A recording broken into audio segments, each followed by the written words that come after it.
Olá, hoje eu falo de futebol com alguém que não só é craque no assunto, mas foi um grande craque também nos campos. Ele é considerado o maior jogador da história do Clube Atlético Paranaense. Tornou-se comentarista esportivo em 76, logo que parou de jogar bola.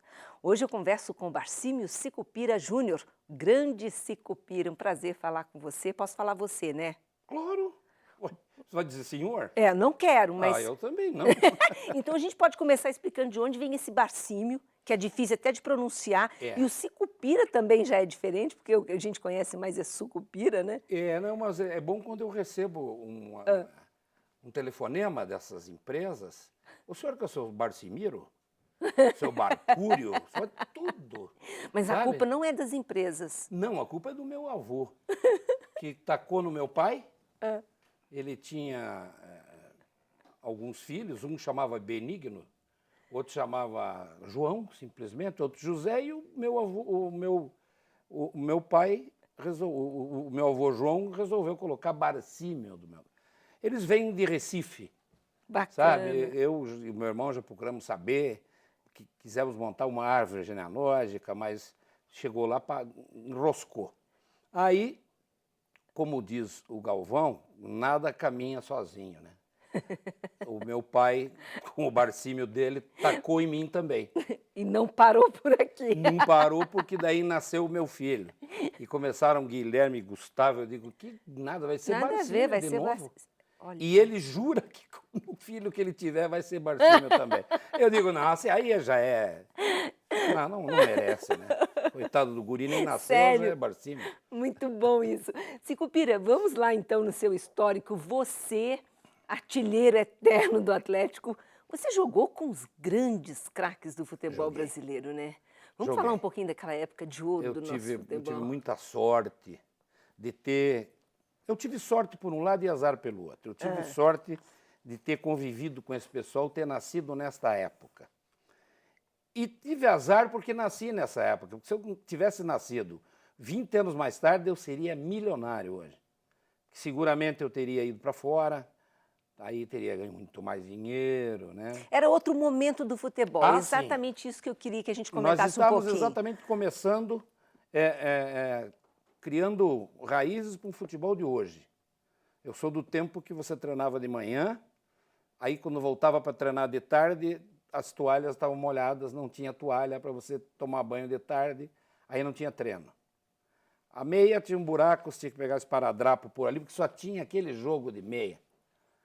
O que eles dão de camisa hoje, que eles trocam de camisa, no meu tempo, se eu desse a camisa para alguém ou trocasse, eu pagaria 300 cruzeiros, eu me lembro exatamente da quantia, Olha sabe? só.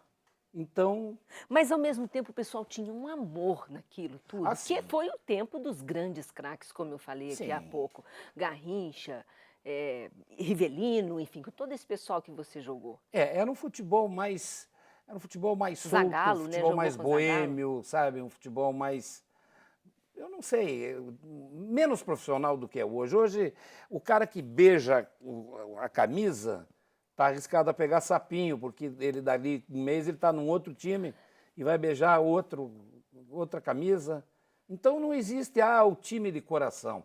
Existe para o torcedor, para o jogador não existe. Tem o time que vai pagar mais para ele. Agora, você sobrevivia do esporte, você mesmo administrava o seu salário, porque você era muito jovem, você começou a jogar muito Eu fui com jovem. 19 anos, eu fui para o Botafogo. Como é que era essa sua relação na época em viver Para do mim foi esporte? tranquilo, porque o meu pai era especialista em futebol. Meu pai trabalhou na federação quase 60 anos. Foi ele que organizou, arrumou a federação, criou vários departamentos.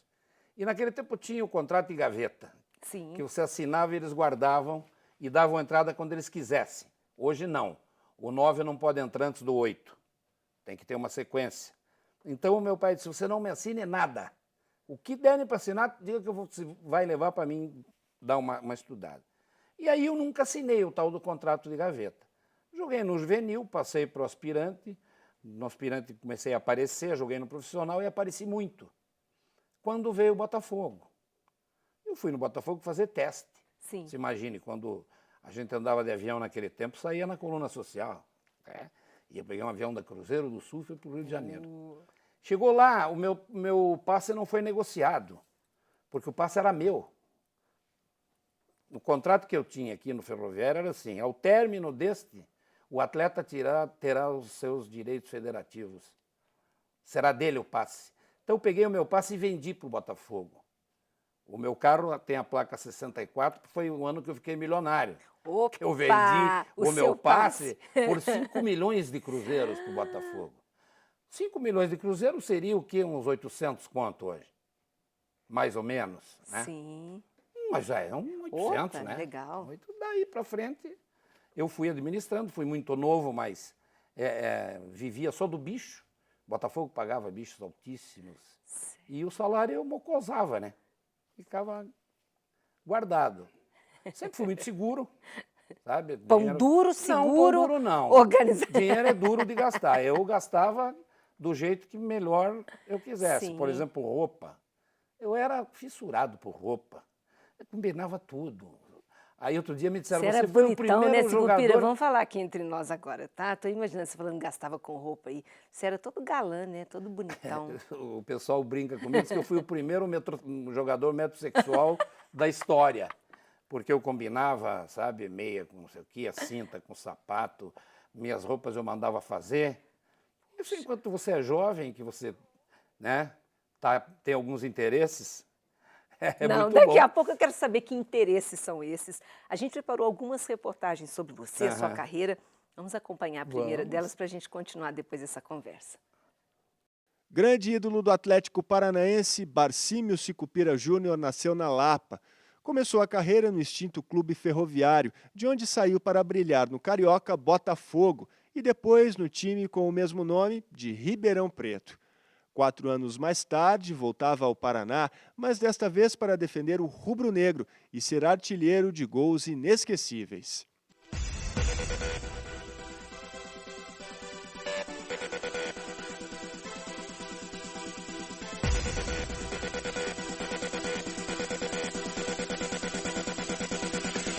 Em 1972, Sicupira jogou no Corinthians. Lá atuou ao lado de outro famoso bigodudo do futebol brasileiro, Rivelino. No mesmo ano, Sicupira voltou para o Atlético. E quem o viu jogar não esquece o ídolo. O que marcou muito foi aquele gol que ele fez de bicicleta lá na Vila Capanema até. Fazia gol de bicicleta, fazia gol de costa. Não, ele era feroz mesmo. Aliás, é uma marca sua. Todo mundo que fala de você lembra dos benditos gols de bicicleta. Porque eu fiz alguns. Então... Sabe, tem jogador que atravessa uma carreira para fazer um ou não faz. Eu fiz uns 6 ou 7, mais ou menos. Se lembra ainda de um grande momento dessa fase, Sicupira? Ah, eu só lembro Foram de grandes vários, momentos. mas assim... Eu tive muito pouca decepção com o futebol. É? Sabe, o futebol me deu muita coisa boa, o futebol me ensinou muita coisa. Desde que eu saí de casa, com 19 anos, eu não tinha nem chave de casa. Meu pai era militar, muito brabo, muito duro, e eu fui morar em Copacabana, num apartamento meu. Sério? Com 19 anos. Tinha que caprichar ou não tinha na rua? Nossa, com certeza. Dinheirinho no bolso, apartamento Nossa, Copacabana. não tinha carro, porque eu morava uma quadra do Botafogo e da Escola de Educação Física. Então eu ia a pé. Aliás, você fez educação física. Fiz educação física paralela ao futebol. Poxa, muito... Uma coisa que me deu, por exemplo, muito respeito quando eu fui para o Rio. Porque no Rio não tinha um jogador ou dois, um fazia medicina, outro fazia engenharia. E eu cheguei lá, careca, quando a moda era cabelão. Os caras olharam e esse cara tem cara de maluco, careca, com essa idade, porque eu tinha passado no vestibular. E eles me olhavam com respeito. Pô, ele é universitário. Sabe, naquele tempo era muita coisa.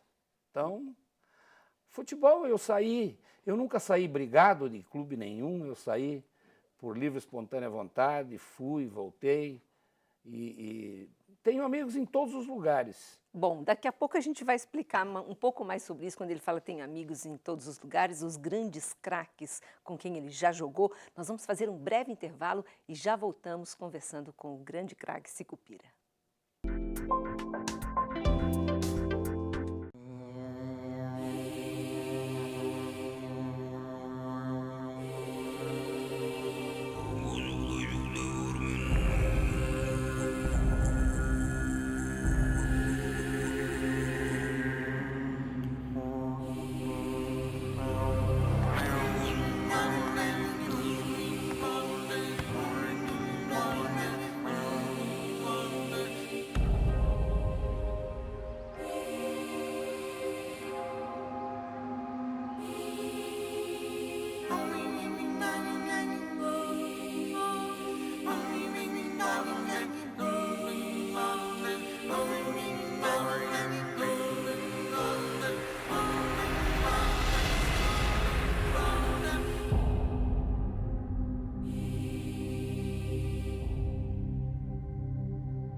Estamos de volta com Gente.com, hoje conversando com Barcímio Sicupira, que é o grande artilheiro, o maior artilheiro do Atlético Paranaense.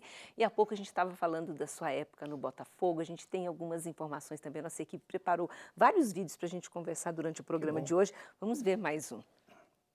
Em 63, garoto ainda, né, 18, 19 anos, ele já era titular do Ferroviário. E aí despertou a cobiça do Botafogo do Rio de Janeiro. E em 64 não deu outra, né? Sicupira foi vendido para o Botafogo. Lá ele teve a oportunidade de jogar com os grandes expoentes do futebol brasileiro e da seleção brasileira, como Nilton Santos, como Didi, Garrincha, Zagallo, Quarentinha. Foi um grande aprendizado para o Sicupira o período em que ele permaneceu no Botafogo do Rio de Janeiro e aonde o seu futebol pôde ser mostrado. Em 1967 ele deixa o Botafogo do Rio de Janeiro e vai para o Botafogo de Ribeirão Preto de São Paulo. E aí então, no segundo semestre de 1968, o Clube Atlético Paranaense contrata o Sicupira. E Sicupira foi se firmando aos poucos como um grande meia-direita do Clube Atlético Paranaense. O que você se lembra desse período de convivência com os nossos maiores jogadores? Bom, eu cheguei no Botafogo e o primeiro dia que eu fui no vestiário, primeiro eu fui fazer teste. Eu fiz uma semana de teste, fui aprovado, tanto que assinei contrato. Então você vai treinar. Que eu fui pro campo e fiquei me amarrando para não encontrar os caras no vestiário. Aí quando eles já estavam no campo, eu fui lá, mudei roupa e subi. Você não queria encontrar? Eu não queria encontrar no vestiário, sabe? Eu nem conheço os caras, fico pelado perto deles, sabe? Eu não quero essa intimidade. Vamos já começar... de cara, né? Já, depois aí passa. Aí cheguei, eles já tinham começado o treino, eu subi, aí me olharam, alguém disse, esse é um novo jogador e tal, que está aí para fazer teste. E eu me lembro que nesse dia estavam machucados o Nilton Santos e o Didi. E os caras treinando lá e ele, vem bater uma bolinha aqui, né? Aí o Nilton Santos dava a bola para o Didi dava uma curva, ela fazia uma volta assim e tum, batia no meu peito. Eu dominava e olhava o Nilton Santos, media, via o vento e empurrava a bola para ele. Porque imagina que eu vou fazer um cara daquele correr atrás da bola. Eu não, e aí aquela bola veio, em 10 minutos eu suava de preocupação. Eu digo, eu assisti um pouco do treino ali e fui para lá, porque era muita responsabilidade de bater bola com aqueles caras. Depois eu fui pegando intimidade, vieram as viagens, que naquele tempo terminava um campeonato e você viajava, excursionava, ficava até 2 meses fora, porque não tinha o Campeonato Brasileiro, sabe? Não tinha essas competições, Copa Brasil, Libertadores. Então você ia jogar e o Botafogo descobriu as Américas aqui. Então você ia, começava no Peru sempre. Aí jogava na Colômbia, na Argentina, depois ia para o México, aí jogava na América Central, na Venezuela, e eu cheguei a ficar, sei lá, 45 dias, quase 50 dias, e sem perder uma partida, e convivendo com esse povo. Aí sim, aí você mora com eles no hotel, você está o dia inteiro com eles no treino. Garrincha. O Garrincha é uma figura, sabe? Um sujeito que a vida para ele era uma brincadeira. Ele veio nesse mundo a passeio. Futebol era uma festa, né? Veio a passeio. É. E era um cara sem malícia, sujeito amigo demais da conta. Eu tenho grandes recordações, saía com o Garrincha de noite, e onde ele chegava, chovia gente em cima. A ponto de nós chegarmos no México, uma vez, perto da meia-noite, tinha umas 5 mil pessoas no aeroporto. Aí o Nilton Santos dizia, Garrincha, Garrincha. Aí aquele povo veio do Garrincha e nós saímos por aqui. Chegamos no hotel, ele veio chegando lá para as 3 da manhã. Disse, mas vocês me pagam. Eu vou aprontar para vocês ainda, vai ter volta. Agora, essa é uma época, você contando tudo isso, né? A gente já sabe O pessoal fazia, o futebol era assim, era uma festa, era uma alegria, fazia tudo aquilo por amor. Hoje os jogadores, eles são quase como máquinas, é uma fabricação aquilo. Descobre-se o talento, depois ele é lapidado, fabricado, treinado ao extremo. É como se arrancasse A o extremo. evolução do futebol trouxe junto a evolução da comunicação e a evolução do condicionamento físico. Mas o que é melhor, Sicupira? Esse futebol, o que a gente tem hoje? Não, aquele antigo. Ah, mas aquele tempo tinha muito espaço. Sim, tinha espaço, mas jogava quem tinha qualidades. A marcação era praticamente individual. Se você driblasse o teu marcador, você ia para o gol. Hoje não, eles fazem, sabe, um muro, uma cerca, alguma coisa. Então o futebol passou a ser jogado para te prejudicar, para não deixar você jogar. Naquele tempo, dizer assim, o time tal joga e deixa jogar. Hoje, o que eles fazem? Não faz mal que eles não joguem, mas eles não deixam jogar. Não deixam jogar. O que é profundamente desgastante. Você vê muita contusão, por exemplo, ligamento cruzado. Ligamento cruzado, eu joguei 14, 15 anos. Nunca teve? Eu não vi um ligamento cruzado. Sério? Eu vi muito menisco, porque aqueles tempos os campos eram muito ruins, você pisava em falso, estourava um menisco. Hoje não, hoje você vê jogador aí ficar 6, 8 meses parado, sabe? Eu não sei se é por excesso de treinamento, se é o treinamento físico, sabe? Eu não vou pesquisar porque já não tenho mais idade para pesquisar, mas para mim é excesso de treinamento. Tenho conversado com colegas, com preparadores físicos, eles que acham, não. Mas e como é que isso acontece, então? Desse jeito. Contusão muscular. Chega agosto, setembro, vai se estourar, todo mundo. O que é isso? Você teve alguma fase do Atlético que para você olhando hoje como torcedor, um grande comentarista que você acha assim, esse foi o melhor momento do Atlético? Bom, eu posso dizer que o melhor time do Atlético que eu joguei foi em 72. Nós fomos campeões em 70, mas o nosso time não era tão bom quanto o de 72, que não foi campeão. Sabe, um time que tinha um grande jogador em cada posição. Conseguimos reunir, assim, sem muitas estrelas, sem trazer muita gente de fora. Nosso time era muito bom. Tinha entrosamento muito bom. O ano de 72 eu tenho boas recordações, sabe? E perdemos o campeonato para o Curitiba na última partida, né? Nós tínhamos ganhado de 1-0, empatou 0-0 o jogo e eles foram campeões. Sicupira, na volta, eu vou fazer mais um intervalo, na volta vamos falar sobre esse momento triste que a gente viu agora do Atlético? Nossa Senhora. É de arrepiar, né? É. Então tá, a gente vai para o intervalo, já voltamos.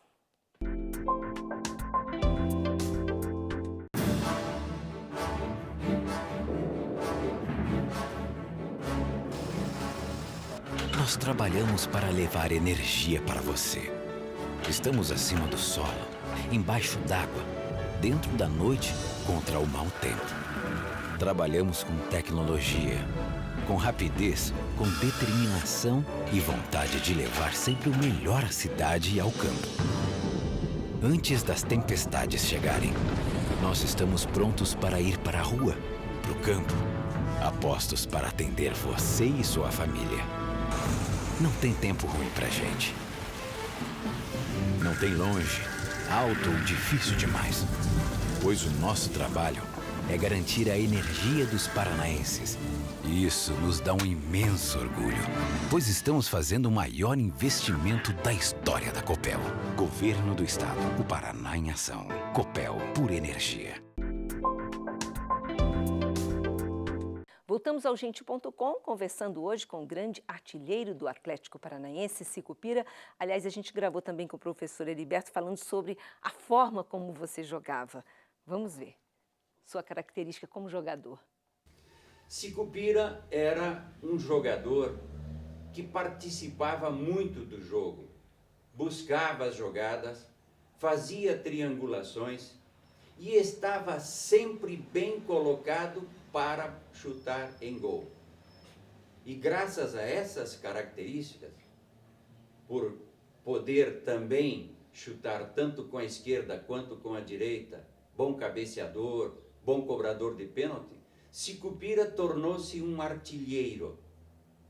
No Clube Atlético Paranaense, no campeonato de 1970, Sicupira foi o artilheiro com 20 gols marcados.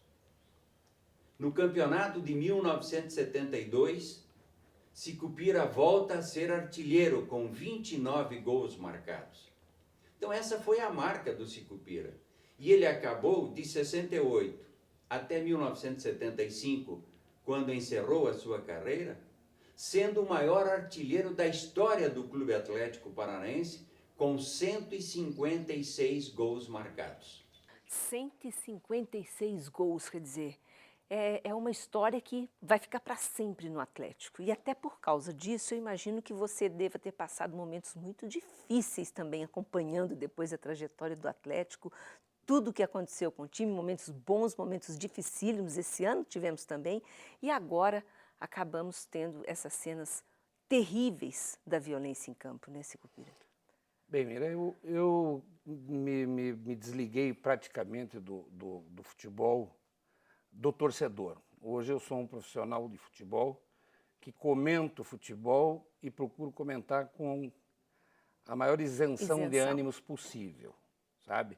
Eu não gosto muito de falar de política de futebol, da construção de campo, coisa assim. Eu gosto de falar da bola rolando, que é o que eu sei um pouco. E claro que me decepcionam com coisas, principalmente com essa que você citou, que aconteceu agora. Você mostrou um lance que eu estou num jogo, Vasco e Botafogo, que tinham 180 mil pessoas no Maracanã, porque o antigo Maracanã comportava isso, né? Então, não saiu uma briga, as torcidas se misturavam. Essa barbaridade que eu vi em Joinville, eu não posso classificar. Aliás, não tem nada a ver com o futebol. Aquilo ali foi uma batalha campal, aquilo podia ser numa rua, numa estação. Mas de quem que é a responsabilidade por isso? A responsabilidade é quem permite que esse povo se reúna em torcidas organizadas, entre aspas, para fazer o que fizeram. Sabe, eu, por exemplo, vi um sujeito com 2 armas tatuadas nas costas, assim. Ele não estava armado, mas ele está incitando a utilização de armas, sabe? Deve ter um controle mais rigoroso com a torcida organizada. O que você defende? Uma pessoa que é da área e que é um grande comentarista. Bom, primeiro, os diretores das torcidas organizadas deveriam ser responsabilizados por tudo que a torcida fizer. Então, eles deveriam ter um cadastro de todo membro da torcida, porque se ele aprontar alguma coisa, ele vai ser responsabilizado. Você é da torcida, mas sinto muito. Fez besteira, se vire, se defenda. Por quê? Você generaliza. A torcida do Atlético. E os pais de família, as mulheres, as crianças? Eu vi velho apanhando, ele tentando escapar, já tomou uma no pescoço. Sabe, um cara que viajou até Santa Catarina para ver um jogo de futebol, gente. Agora, quando a gente fala em futebol, o futebol hoje, que é muito, tudo isso faz parte desse futebol hoje, que era muito diferente do seu futebol daquela época, infelizmente.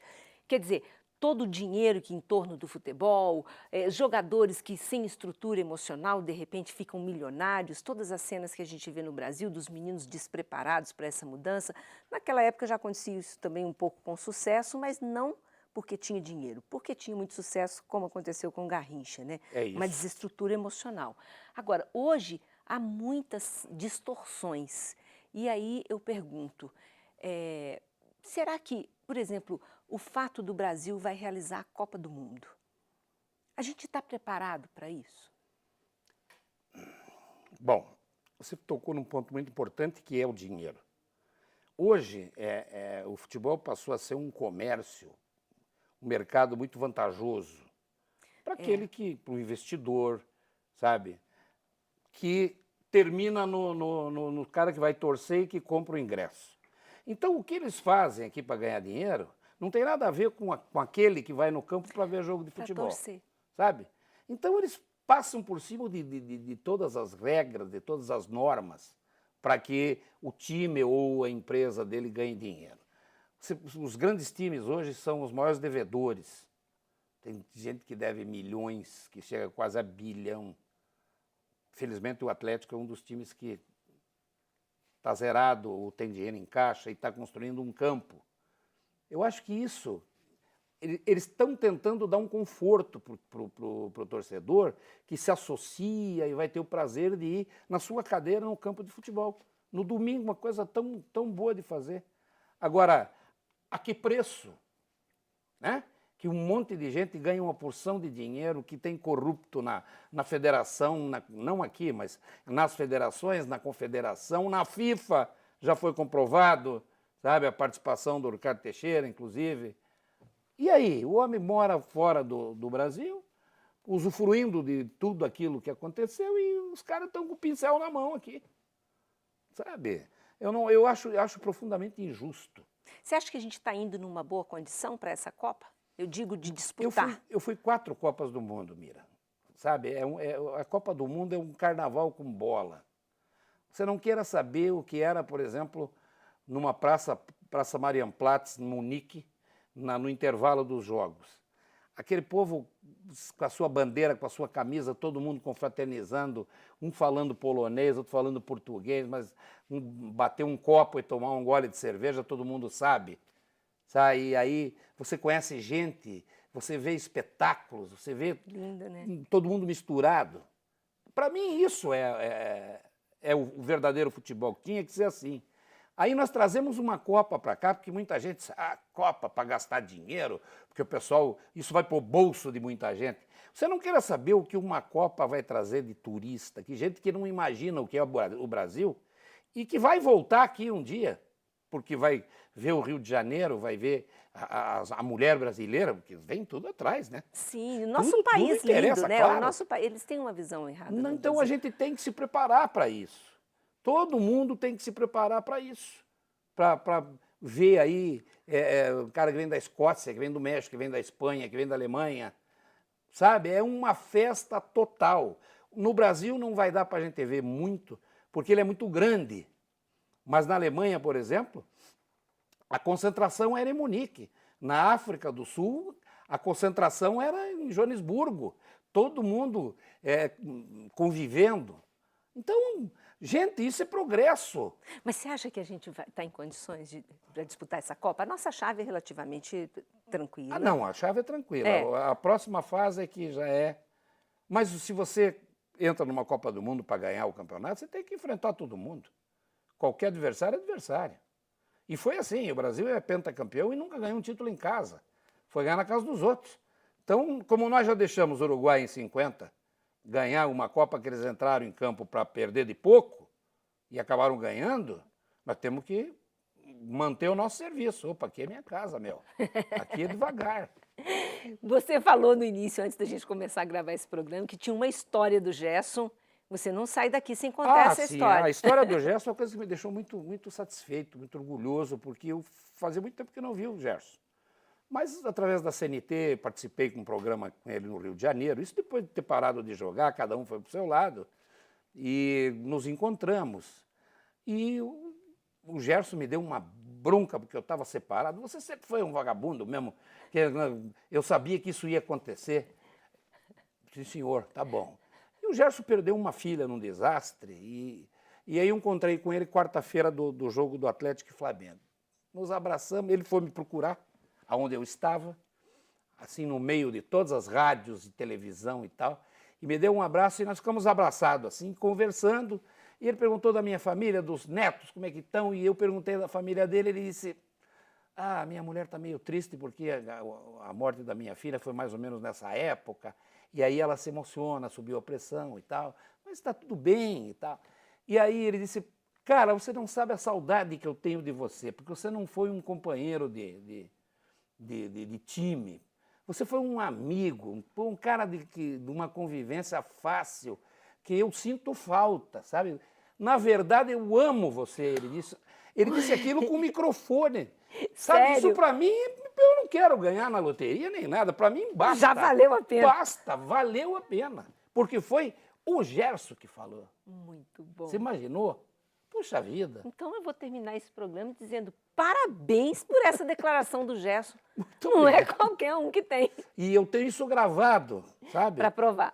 O pessoal da rádio gravou e eu quero guardar essa gravação num lugarzinho. De vez em quando, se eu estiver meio para baixo, eu vou lá e ligo para ouvir isso.